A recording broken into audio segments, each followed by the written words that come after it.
बिस्मिल्लाहिर्रहमानिर्रहीम। अस्सलाम वालेकुम स्टूडेंट्स। आज हम वायरसेस की एक और टाइप के बारे में डिस्कशन करने जा रहे हैं, बैक्टीरियोफेजेस। ये ऐसे वायरसेस हैं जो बैक्टीरियल सेल पे अटैक करते हैं, बैक्टीरिया को इन्फेक्ट करते हैं। ये बैक्टीरियल सेल में एंटर होते हैं और उसकी मेटाबॉलिक मशीनरी या एंजाइम को यूटिलाइज़ करते हैं, अपनी रेप्लिकेशन या अपनी तादाद में इजाफा करते हैं। नाम से आप गेस कर सकते हैं बैक्टीरियोफेजेस। फेजेस का मतलब होता है ईटर्स, डिस्ट्रॉय करने वाले, खाने वाले, नुकसान पहुंचाने वाले। तो ऐसे वायरसेस जो बैक्टीरिया पे अटैक करते हैं, इनको सिंपल हम फेजेस भी कह सकते हैं। और इनकी जो डिस्कवरी है वो हुई थी ई कोलाई बैक्टीरिया से। पहली दफ़ा जब ये वायरस आइसोलेट किए गए, इनको स्टडी किया गया, तो ये वो वायरस थे जिन्होंने ई कोलाई एस्पेरिशिया कोलाई बैक्टीरिया को इन्फेक्ट किया हुआ था। इन बैक्टीरियोफेज वायरसेस की आगे फर्दर टाइप्स हैं, टी फेजेस हैं, लैम्डा फेजेस हैं या और भी हैं, लेकिन हमारे सिलेबस में जिक्र है टाइप फेजेस या टी फेजेस का। इनकी आगे फर्दर टाइप्स हैं, लेकिन ज़्यादा इंपॉर्टेंट हैं टाइप 2, टाइप 4, और इन दोनों में से ज़्यादा इंपॉर्टेंट है टाइप नंबर 4। ये बैक्टीरियोफेज मॉर्फोलॉजी के लिहाज से देखा जाए, शक्ल सूरत के अतबार से, तो ये फ्रॉग मेंढक के लार्वी जैसा नज़र आता है, टैडपोल जैसा नज़र आता है। जैसे फ्रॉग के लार्वी के दो बड़े प्रोमिनेंट पार्ट होते हैं, हेड और टेल, इसी तरह इस वायरस बैक्टीरियोफेज के भी दो बड़े इंपॉर्टेंट बॉडी पार्ट हैं, हेड और टेल। इनको हम एक डायग्राम की मदद से देखते हैं। जो इनका हेड होता है, ये हेड इनका हेक्सागोनल है। ये दरअसल ये 1 डायमेंशन आपको स्ट्रक्चर नज़र आ रही है, लेकिन अगर आप इसको 3 डायमेंशन देखें तो ये स्ट्रक्चर एक्चुअली एक बॉक्स लाइक है। अगर आप 1 डायमेंशन देखेंगे तो इसकी ये साइड नज़र आ रही है, ऐसी साइड इसकी बैक साइड पे ये है, और ये बॉक्स लाइक स्ट्रक्चर है। इसको आप ओपन करेंगे तो इसके अंदर ये डीएनए पैक नज़र आएगा। तो ये हेड हेक्सागोनल है। अब इस हेड के अंदर इनका जीनोम पैक है, और इस जीनोम को हम डबल स्ट्रैंड डीएनए कहते हैं। ये एक्चुअली डबल स्ट्रैंडेड डीएनए है। दिस इज ये। अब इस हेड के नीचे फिर एक पार्ट होगा जो कि डिस्क लाइक स्ट्रक्चर होगी, वो मैं इसको यहाँ पे मेंशन करता हूँ। ये इस डिस्क लाइक स्ट्रक्चर को हम नेक या कॉलर का नाम भी दे सकते हैं। दैट इज कॉलर या नेक भी कहते हैं इसको। इसके अलावा यहाँ पे ये एलोंगेट फ्लेक्सिबल टेल स्ट्रक्चर है ये, और ये जो फ्लेक्सिबल पोर्शन नज़र आ रहा है टेल का, इसको शीथ कहा जाता है। That is known as sheath. और इसके अंदर एक non flexible rigid rod like structure pack है।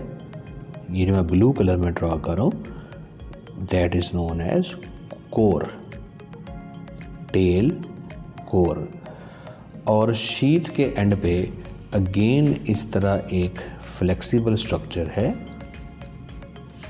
This is known as base plate, और इसके ऊपर फाइबर्स अटैच हैं, टेल फाइबर्स। ये 6 फाइबर्स हैं, और यहाँ पे स्मॉल प्रोजेक्शंस भी होती हैं जिनको हम पिन्स का नाम देते हैं। तो ये टेल फाइबर्स हैं, प्रोटीन फाइबर्स। ये बेस प्लेट है,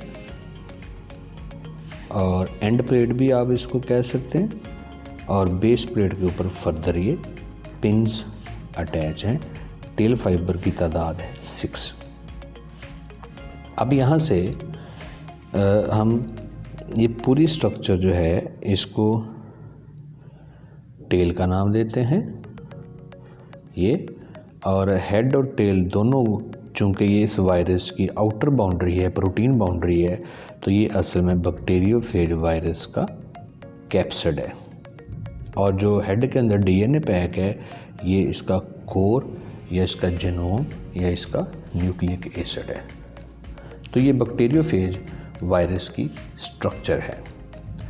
अब इस वायरस का साइज़ कितना है, चूँकि हम जिक्र कर रहे हैं कि ये बैक्टीरिया पे अटैक कर सकते हैं तो उसके सेल के अंदर एंटर हो सकते हैं, तो ये स्मॉलर दैन बैक्टीरिया है। ये बैक्टीरिया के निस्बत कई गुना छोटे साइज़ के होते हैं। तो ये बैक्टीरियोफेज वायरस की जनरल स्ट्रक्चर हमने आपके सामने पेश की है। अब इस स्ट्रक्चर के साथ बैक्टीरिया अपना लाइफ साइकिल कैसे कंप्लीट करता है। लाइफ साइकिल का मतलब क्या है? लाइफ साइकिल का मतलब है कि हाउ इट रेप्लिकेट्स, कि वायरस अपनी तादाद में इजाफा कैसे करता है।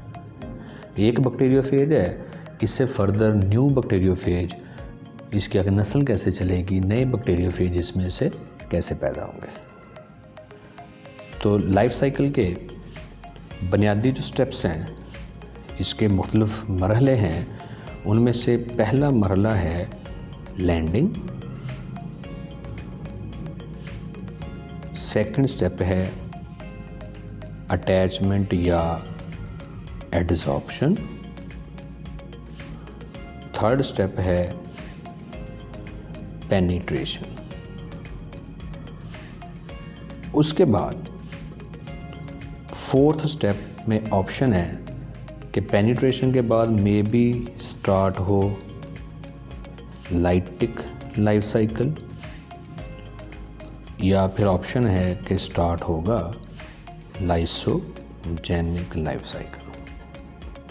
इसका मतलब कि बैक्टीरियोफेज का साइकिल लाइटिक फॉर्म में है या लाइसोजेनिक में है, लेकिन जो पहले 3 स्टेप होंगे वो कॉमन है, दोनों साइकिल के लिए कॉमन है।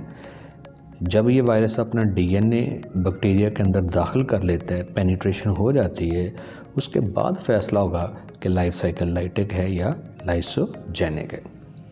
तो हम सपोज कर लेते हैं कि लाइटिक लाइफ साइकिल होने वाला है, तो उसको लेकर चलते हैं जी। हम इसको एक डायग्राम की शक्ल में ही एक्सप्लेन करेंगे। हम देखते हैं कि ये होस्ट सेल है, ये this is host cell, bacterium cell, और ये जो ब्लू कलर में मैंने मेंशन किया है ये बैक्टीरियम का अपना डीएनए है। पहला मरहला होगा, हाँ, और ये इसकी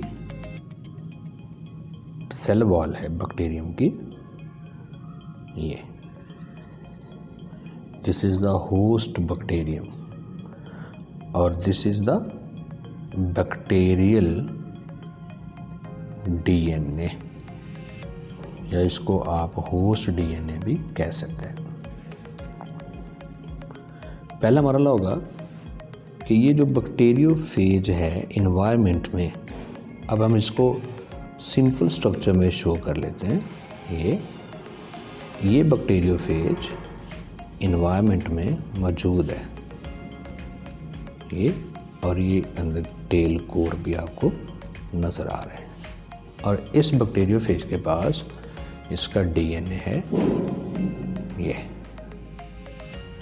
दिस इज द बैक्टीरियोफेज।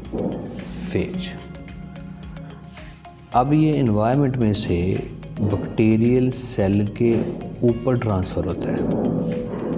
जब ये बैक्टीरियल सेल के ऊपर ट्रांसफ़र होगा तो गौर कीजिएगा, इसके सिर्फ टेल फाइबर्स ही बैक्टीरियल सेल के साथ टच करें, बाकी इसकी टेल, ये टेल कोर, ये वैसे का वैसा ही है, और ये यहाँ पे उसी तरह इसका हेड है, हेक्सागोनल हेड है ये, और यहाँ पे इस वायरस का डीएनए, दिस वन। तो अब आप देख सकते हैं कि ये प्रोसेस होगा that he will be known as landing. Landing, जब एनवायरनमेंट में से फेज या बैक्टीरियोफेज बैक्टीरिया के ऊपर, सेल के ऊपर ट्रांसफ़र होगा तो इसको हम लैंडिंग का नाम देंगे, that will be known as landing. और जो वायरस की बेस प्लेट है वो भी बैक्टीरिया की सेल वॉल के साथ टच नहीं कर रही। अब ये जो वायरस है ये यहाँ पे अटैच नहीं होगा, इसको तलाश होगी रिसेप्टर साइट, बैक्टीरियल सेल के ऊपर वो जगह जहाँ पे इसने जाके अटैच होना है, इसकी बेस प्लेट जहाँ पे अटैच हो सकती है। तो आप कह सकते हैं कि बैक्टीरियोफेज इस बैक्टीरियम के ऊपर मूव करता है with the help of its tail fibres, और जहाँ पे इसको रिसेप्टर्स मिल जाते हैं तो ये बेस प्लेट को इन सेल वॉल के साथ अटैच कर देता है, जोड़ देता है। दिस वन, ये प्रोसेस होगा जी अटैचमेंट या एडसॉर्प्शन। लेकिन इसमें ये याद रहे कि एडसॉर्प्शन में वायरस सेल के अंदर नहीं दाखिल हुआ, ये वायरस जो है ये अटैच हुआ है सरफेस ऑफ दी बैक्टीरियम। तो सरफेस टू सरफेस जो अटैचमेंट होती है उसको हम एडसॉर्प्शन का नाम देते हैं। एडसॉर्प्शन कह लें या इसको अटैचमेंट कह लें, एक ही बात है। अब आप देख सकते हैं कि पहले की निस्बत क्या चेंज आई, लैंडिंग और अटैचमेंट में वाज़ेह फ़र्क आपको नज़र आ रहा होगा।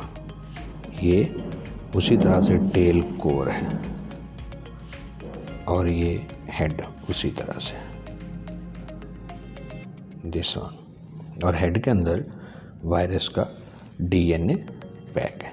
आप देख सकते हैं बेस प्लेट जो है सेल वॉल के साथ चिपक गई है, इसके साथ टाइटली अटैच है। कुछ लोग कहते हैं कि ये वीक केमिकल यूनियन भी बनती है। उसके बाद यहाँ बेस प्लेट से एक एंजाइम रिलीज़ होगा, that will be known as lysozyme. Virus की बेस प्लेट से एक एंजाइम रिलीज़ होगा और इससे सेल वॉल में एक पोर बन जाएगा। ये वहाँ से सेल वॉल टूट जाएगी। जब ये सेल वॉल टूट जाएगी तो अब यही जगह जो है इसके अंदर से ये कोर सेल के अंदर दाखिल होगा। ये कैसे एंट्री होगी इसको अभी हम बताते हैं। तो देखते हैं कि अब इसमें पेनिट्रेशन कैसे होगी। लैंडिंग एडसॉर्प्शन हो गई, अब पेनिट्रेशन की बात कर लेते हैं। तो अब हम सिर्फ इस सेल का एक छोटा सा पोर्शन शो करेंगे, बैक्टीरियल सेल का। ये सेल वॉल और यहाँ पे अब एक ओपनिंग बन गई है और ये बेस प्लेट यहाँ पे अटैच है, ये एक पोर बन गया।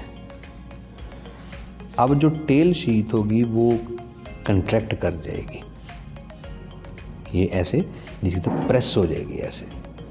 इसके प्रेस होने से जो अंदर टेल कोर है वो चूँकि रिजिड स्ट्रक्चर है वो तो प्रेस नहीं होगा, वो प्लाज्मा मेम्ब्रेन को क्रॉस करता हुआ टेल कोर बैक्टीरियल सेल के अंदर दाखिल हो जाएगी। ये प्लाज्मा मेम्ब्रेन है और ये सेल वॉल है और हेड यहाँ पे मौजूद है, उसी तरह हेक्सागोनल, और इसके अंदर ये डीएनए पैक है। फिर सुन लीजिए, अगर आप इसको ऐसे समझें, मेरे हाथ को आप ये समझें कि मेरी इन फिंगर्स को आप ये समझें कि ये बैक्टीरिया की सेल वॉल प्लाज्मा मेम्ब्रेन है और मेरे हाथ और इसके अंदर जो मार्कर मैंने पकड़ी ये टेल है। अब मेरा जो हैंड होगा ये टेल शीट है और अंदर जो मार्कर मैंने पकड़ी हुई जकड़ी हुई है ये टेल कोर है। तो ज़रा देखिए, जब टेल शीट कंट्रैक्ट करेगी तो टेल कोर ये अंदर से निकल कर ये सेल के अंदर ऐसे ऐसे घुस जाएगा। ये बिल्कुल इसी तरह से यहाँ पे भी ऐसा ही प्रोसेस हो रहा है। अब टेल कोर में से ये वायरस का डीएनए यहाँ से गुजरकर ये सेल के अंदर आ गए। ये इसको हम कहेंगे फेज डीएनए।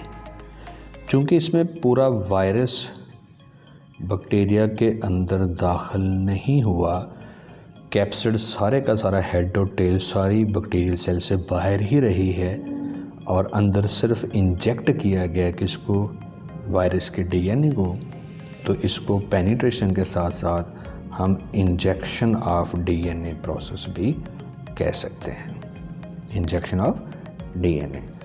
और इस सेल के अंदर बैक्टीरियम का डीएनए एज इट मौजूद है। इसको आप होस्ट डीएनए का नाम भी दे सकते हैं। This is host DNA.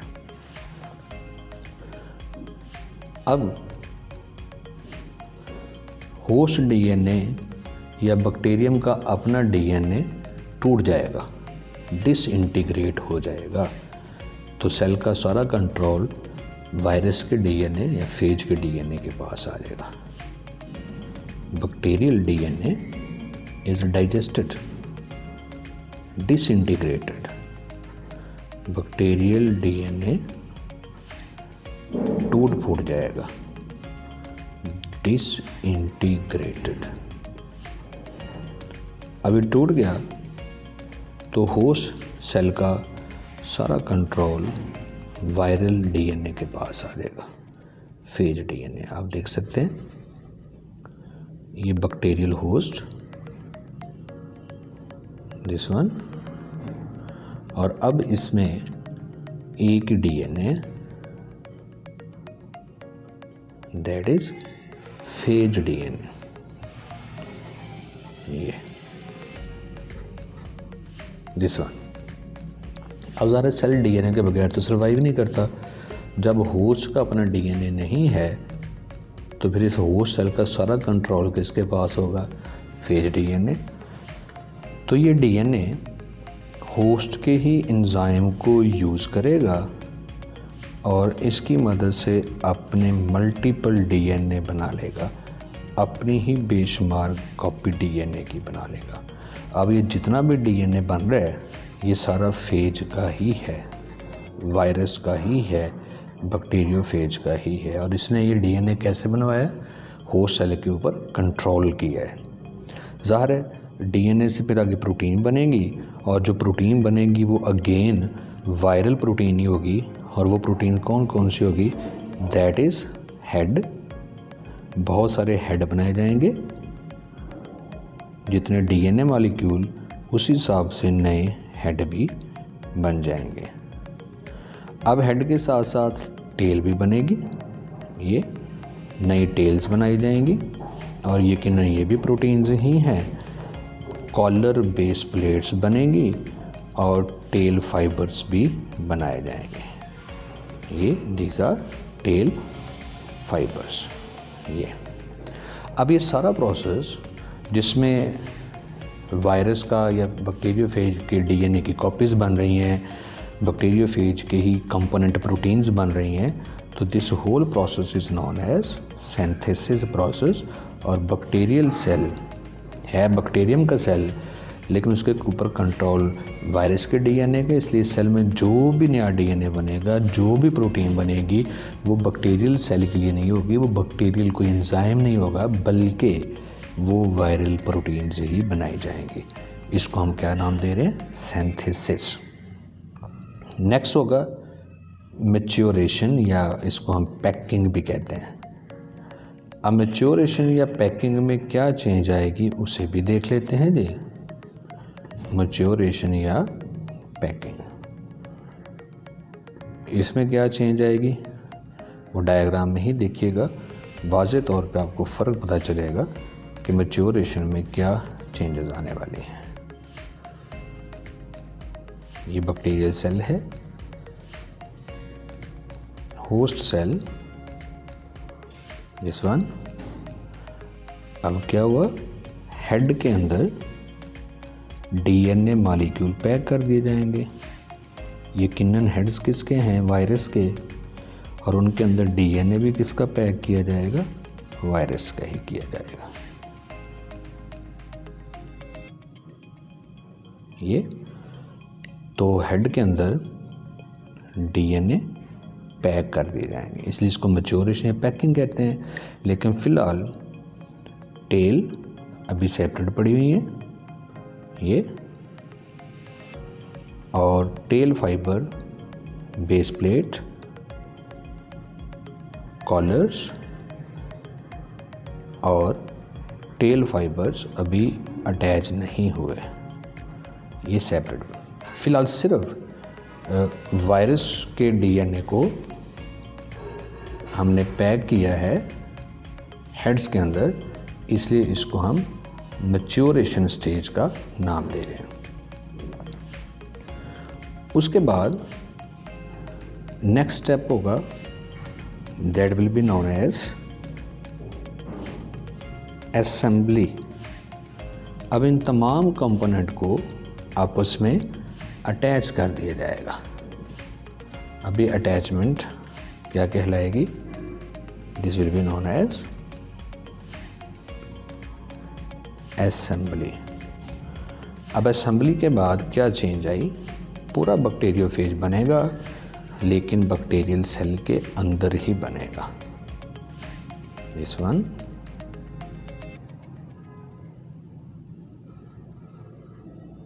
आप देख सकते हैं, हेड के अंदर डीएनए तो पहले ही पैक था, मैच्योरेशन में ये हमने काम कर लिया था, दिस वन। अब सिर्फ इसके साथ कॉलर्स, टेल, बेस प्लेट और सबसे एंड पे टेल फाइबर अटैच कर दिए जाएंगे, तो बैक्टीरियम के अंदर रहते हुए ही नया बैक्टीरियोफेज बन गया। तो इसी तरह बहुत सारे नए बैक्टीरियोफेज बन गए हैं, और कहाँ पे बने हैं, बैक्टीरियम के अंदर ही बने हैं। ये दिस वन, दिस वन, ये। तो ये सारे रेप्लिकेटेड फेजेस हैं, नए बैक्टीरियोफेजेस बन गए जी ये। तो इस प्रोसेस को हमने क्या नाम दिया जी, असेंबली। और फाइनली ये सेल फट जाएगा या इसकी ब्रेक डाउन हो जाएगी।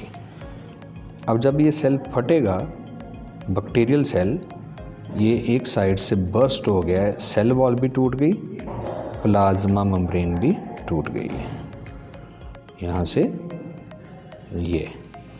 अब जितने नए बैक्टीरियोफेज बने थे, सेल या लाइसिस की वजह से वो सेल से बाहर आना शुरू हो जाएंगे, बैक्टीरियल सेल से। इसको हम रिलीज़ प्रोसेस का नाम देंगे। आप देख सकते हैं कि कुछ बैक्टीरियोफेज अभी भी स्टिल होस्ट सेल के अंदर ही हैं, लेकिन ये पूरी तैयारी में है कि वो सेल से बाहर जाएंगे। और कुछ बैक्टीरियोफेजेस ये सेल से बाहर आ चुके हैं, ये आप देख सकते हैं, ये सेल से बाहर आ चुके हैं। अब ये जो रिलीज बैक्टीरियोफेज है, इसको हम प्रोजनी फेज का नाम देते हैं। ये बैक्टीरियोफेज की नेक्स्ट जनरेशन है, that is known as progeny या ऑफस्प्रिंग फेज। अब फिर ये नए होस्ट के ऊपर इसी तरह से अटैक करेगा ये, और ये साइकिल फिर रिपीट होगा। चूँकि इस साइकिल में होस्ट सेल या बैक्टीरियोफेज सेल की बर्स्टिंग हो रही है, इसलिए इस साइकिल को हम क्या नाम देते हैं, that is known as lytic life cycle. और जिस बैक्टीरियोफेज की वजह से ये लाइटिक साइकिल होता है, बैक्टीरियल की सेल की बर्स्टिंग हो जाती है, उस बैक्टीरियोफेज को हम लाइटिक फेज या इसको विरुलेंट फेज का नाम देते हैं। लाइटिक या it is known as virulent phage. इसकी वजह से होस्ट बैक्टीरियम की बर्स्टिंग हो जाती है, वो फट जाते हैं, इसलिए फिर हम इसको क्या नाम दे रहे हैं, लाइटिक या विरुलेंट फेज। दूसरी तरफ हम चलते हैं, एक बात बड़ी इम्पॉर्टेंट और कि इसमें चूँकि होस्ट सेल के ऊपर कब्ज़ा वायरल डीएनए का है, तो वायरल डीएनए एक्ट कर रहा है एज मास्टर और होस्ट सेल की तमाम ऑर्गेनेली, तमाम एंजाइम इस डीएनए के हुक्म को, इंस्ट्रक्शन को फॉलो कर रहे हैं, तो बैक्टीरियल सेल एक्ट कर रहा है एज स्लेव, एक गुलाम की तरह। तो इस पूरे साइकिल को मास्टर स्लेव साइकिल का नाम भी दिया जाता है। दूसरी ऑप्शन की तरफ चलते हैं। उसी तरह लैंडिंग हुई, एड्जॉर्प्शन हुई और इसी तरह से पेनिट्रेशन हुई दिस वन। लेकिन पेनिट्रेशन के बाद सिचुएशन कुछ चेंज होगी। वो क्या चेंज होगी कि होस्ट डीएनए डाइजेस्ट नहीं होगा, बैक्टीरियल डीएनए डाइजेस्ट नहीं होगा, वो एज इट ही मौजूद रहेगा। और जो वायरल डीएनए सेल के अंदर आया है वो इस होस्ट डीएनए के ऊपर अटैच हो जाएगा। तो आप देख सकते हैं ये जो रेड कलर में है ये है वायरस का डीएनए या फेज डीएनए, और जो ब्लू कलर में है that is the host DNA. अब इस होस्ट डीएनए और फेज डीएनए ने आपस में अटैचमेंट कर ली है, इसको हम इंटीग्रेशन प्रोसेस कहते हैं। बाहम जुड़ जाना that is known as integration process. अब इस इंटीग्रेशन प्रोसेस से ये दोनों का जो कॉम्बिनेशन बना है इसको भी प्रोफेज कहा जाता है, या वायरस का डीएनए जो होस्ट डीएनए के साथ अटैच हुआ, कुछ लोग इसको भी प्रोफेज का नाम देते हैं। दो सूरतें प्रोफेज के लिए, या तो वायरस और होस्ट डीएनए दोनों का कॉम्बिनेशन प्रोफेज होगा, या जब वायरस का डीएनए होस्ट डीएनए के साथ अटैच हो जाए तब इस वायरल डीएनए फेज डीएनए को आप प्रोफेज का नाम दे सकते हैं। अब ज़ाहिर है बैक्टीरिया आपको पता ही है डिवाइड करता है, यस इट रेप्लिकेट्स। अब जितने भी दफ़ा भी बैक्टीरिया की अपनी डिवीजन होगी, बैक्टीरिया के जितने डॉटर सेल बनेंगे, बैक्टीरिया के अपने डीएनए की रेप्लिकेशन होगी, तो ज़ाहिर बात है उसके ऊपर अटैच वायरल डीएनए की भी रेप्लिकेशन होगी। अब ज़रा चेक करें कि एंटर एक वायरस का डीएनए हुआ था, अब कितने हो गए? 2। And this process goes on as it again and again. और सपोज 10 मिलियन बैक्टीरिया बने हैं तो 10 मिलियन में से हर एक के अंदर फेज का डीएनए मौजूद होगा। ये प्रोसेस इसी तरह चलता रहेगा। लेकिन कभी कभार ये प्रोसेस इसमें कोई ट्विस्ट आ जाता है, कोई गड़बड़ आ जाती है। वो क्या होती है कि ये जो दोनों डीएनए के आपस में दोस्ती हुई थी ना, इंटीग्रेशन, ये ख़त्म हो जाती है। बैक्टीरियल डीएनए या होस्ट डीएनए और वायरल डीएनए फेज डीएनए में अलैदगी हो जाती है दिस वन। इस प्रोसेस को हम नाम देते हैं इंडक्शन। अब इंडक्शन क्यों होती है? ये इन्वायरमेंटल कंडीशन की वजह से भी है कि अगर जिस एनवायरनमेंट में ये बैक्टीरिया मौजूद है वहाँ पे फूड की डेफिशिएंसी आ गई है, या वहाँ पे टेम्परेचर में कोई गड़बड़ आ गई है, optimum temperature, optimum pH condition change हो गई हैं, तो ये दोनों डीएनए में सेपरेशन हो जाती है। सेपरेशन की इस प्रोसेस को हम क्या नाम देते हैं? इंडक्शन। स्पॉन्टेनियस भी हो सकती है, ड्यू टू एनवायरमेंटल फैक्टर भी हो सकती है। जो ही इंडक्शन होगी, जो ही होस्ट और फेज का डीएनए अलग अलग हो गए, तो यही लाइसोजेनिक साइकिल फिर किस में कन्वर्ट हो जाएगा? लाइटिक साइकिल में कन्वर्ट हो जाएगा। दोबारा यही प्रोसेस शुरू हो जाएगा, लाइटिक साइकिल। तो लाइसोजेनिक साइकिल तब तक लाइसोजेनिक साइकिल है जब तक फेज डीएनए, वायरल डीएनए और होस्ट डीएनए की आपस में इंटीग्रेशन है। और जब तक ये लाइसोजेनिक लाइफ साइकिल चल रहा है, ये वाला, तब तक इस फेज को, डीएनए को हम टेम्परेट फेज भी कह सकते हैं, लाइसोजेनिक फेज का नाम भी दे सकते हैं। तो that's all about lytic and lysogynic life cycle of bacteriophage.